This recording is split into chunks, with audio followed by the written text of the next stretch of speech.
नमस्कार मेरे प्यारे दोस्तों, आपका स्वागत है हमारे YouTube चैनल पर। अगर आपको डरावनी कहानियाँ पसंद है तो आप बिल्कुल सही जगह पर आए हैं।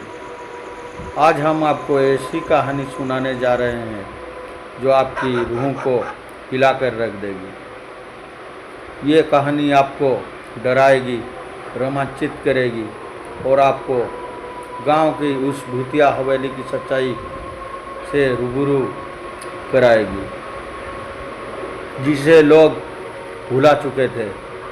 लेकिन क्या सच में वो भुलाई जा चुकी थी? अगर आपको ये कहानी पसंद आए तो लाइक, कमेंट और शेयर ज़रूर करें। चैनल को सब्सक्राइब करना ना भूलें ताकि आपकी हमारी नई डरावनी कहानियाँ मिलती रहें। चलिए अब शुरू करते हैं आज की ये डरावनी कहानी।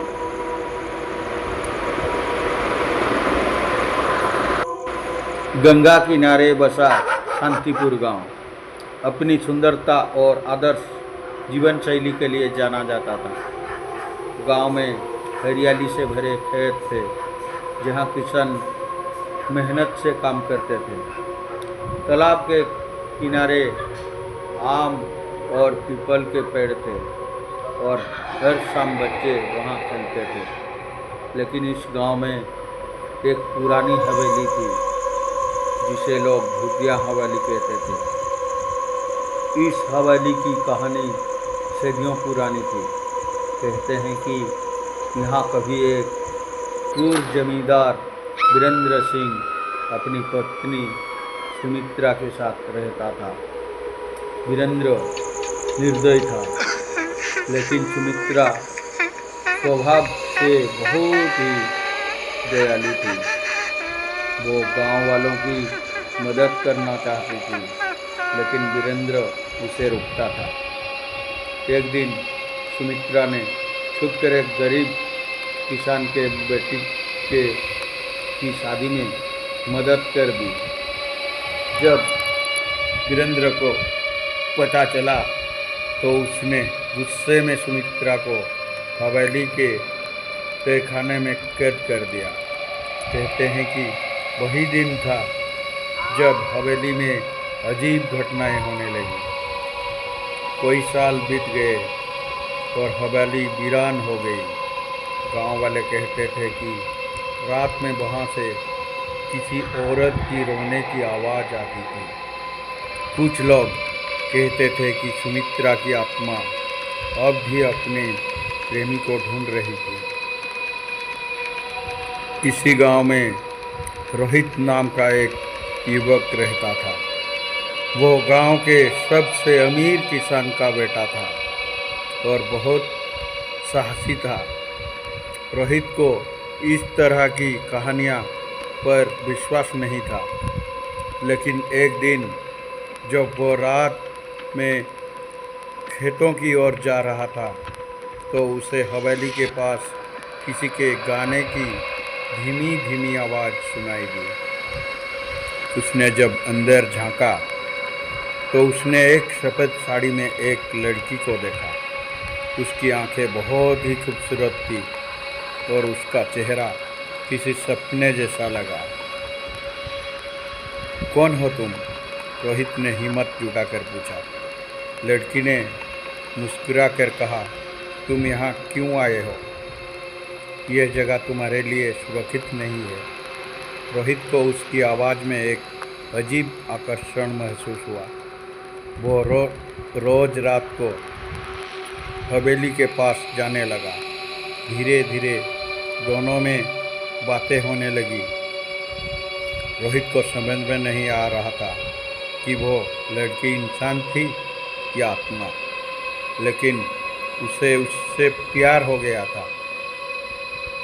एक दिन गांव में फिर से अजीब घटनाएं होने लगी। खेतों में जानवर गायब हो रहे थे और गांव वाले डर के मारे घर से बाहर नहीं निकल रहे थे। रोहित को लगा कि इसका कोई ना कोई संबंध हवेली में ज़रूर है। वो आधी रात को हवेली में गया और लड़की से मिलने की कोशिश की, लेकिन इस बार हवेली का माहौल बहुत डरावना था। जैसे ही वो अंदर गया उसे ऐसा लगा कि हवेली की दीवारों धीरे धीरे खून से लाल हो रही है। अचानक एक परछाई प्रकट हुई। वो वीरेंद्र की आत्मा थी। तुम मेरी हवेली में क्या कर रहे हो? वीरेंद्र की आत्मा ने कहा। रोहित को समझ में आया कि वो लड़की कोई और नहीं बल्कि सुमित्रा की आत्मा थी, जो अब भी अपने प्यार की तलाश में थी। वीरेंद्र की आत्मा ने गुस्से में हवेली के हिलाने का शुरू कर दिया था। रोहित ने अपनी हिम्मत जुटाकर हनुमान चालीसा पढ़ना शुरू कर दिया। तभी सुमित्रा की आत्मा आई और उसने रोहित को बचाने के लिए वीरेंद्र की आत्मा का सामना किया। अचानक हवेली में आग लग गई और दोनों आत्माएं उसमें समा गई। रोहित बेहोश होकर गिर पड़ा। जब उसकी आंखें खुली तो वो गांव के मंदिर में था। पंडित जी ने बताया कि गांव वालों को वो हवेली के पास बेहोश मिला था, लेकिन अब हवेली पूरी तरह से जलकर राख हो चुकी थी। रोहित को ऐसा लग रहा था कि ये सब एक सपना था, लेकिन उसके हाथ में एक पुरानी चूड़ी थी, वही चूड़ी जो उसने हवेली में उस लड़की के हाथ में देखी थी। गांव में सब शांति थी, लेकिन रोहित के मन में अब भी कोई सवाल है। क्या वो सुमित्रा से फिर मिल पाएगा? क्या वो आत्माएं हमेशा के लिए मुक्त हो चुकी थी? इन सवालों के जवाब सिर्फ हवेली के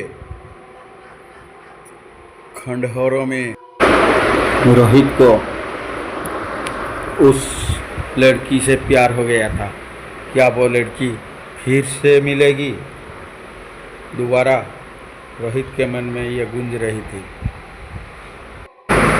रोहित ने इसे एक सपना समझा, लेकिन उस लड़की की चूड़ी को हमेशा के लिए पास रखूँगा, ये सोचा। अगर आपको ये कहानी पसंद आई हो तो लाइक, कमेंट और शेयर ज़रूर करें। हमारे चैनल को सब्सक्राइब करें और अगली डरावनी कहानी के लिए जुड़े रहें। मिलते हैं अगली बार। तब तक के लिए सावधान रहिए, सुरक्षित रहिए। नमस्कार।